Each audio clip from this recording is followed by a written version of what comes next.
This week on The Modified World, my friend Pierre comes out from Colorado and stabs some people. Everything's fun, so stay tuned.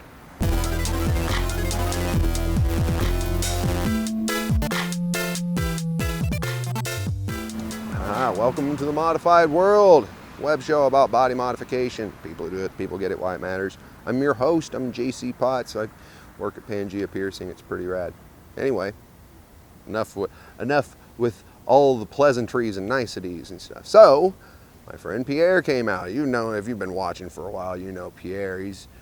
He's rad, he does good piercings, and he's a nice fella and stuff. He came by and we grilled steaks, blew up fireworks, hung out with our mutual friend Vince Alessi.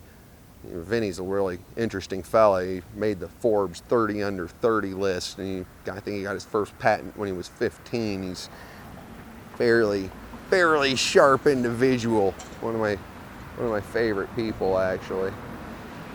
And of course, I had a nice happy fan come out and let me stab her. Nothing too dramatic or anything. Third earlobe piercing. Doesn't mean that it shouldn't be taken with the same care and consideration that you would anything else, though, of course. You know, I always wonder about these folks that are like, oh, it's just an earlobe.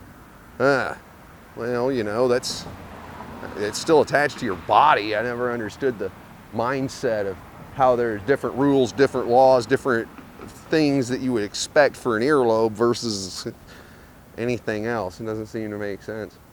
Yeah. Also, too, if you've been watching for a long time, you know I always dress fairly, at least with a certain degree of style and savoir-faire. But lately, I've been favoring suits more and more often. You might be asking yourself, well, why is that, JC? And part of, well, the truth of the matter is well, I'm a naturally rebellious type of person. I've kind of always, you know, stuck my middle finger up at the general status quo, and when this general status quo has gone towards the, uniform haircut, a uniform style, an orthodoxy of thought and of direction, I naturally have to question that, and I might be the person to stand against it.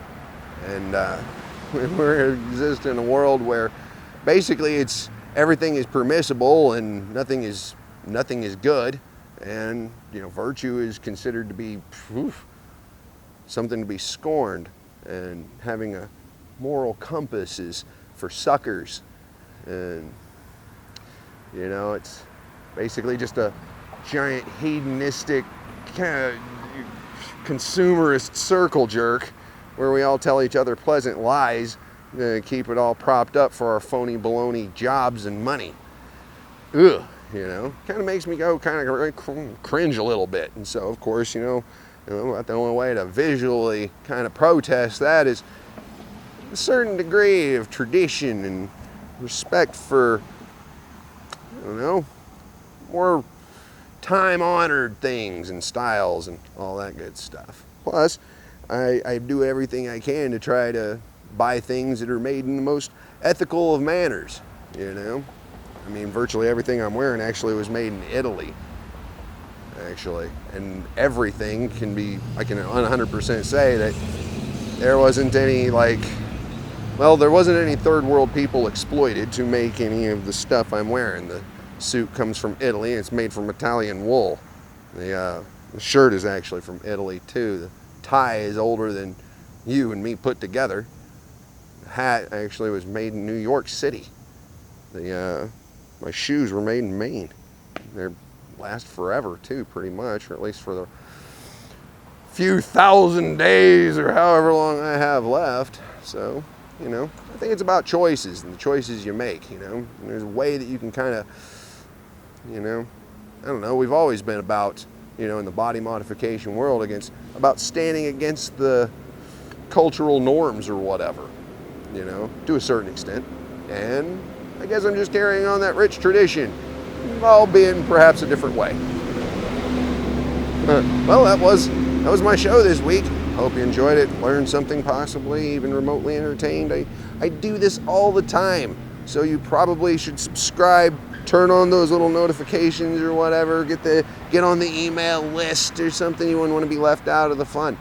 And be sure to stop by again for yet another episode of The Modified World.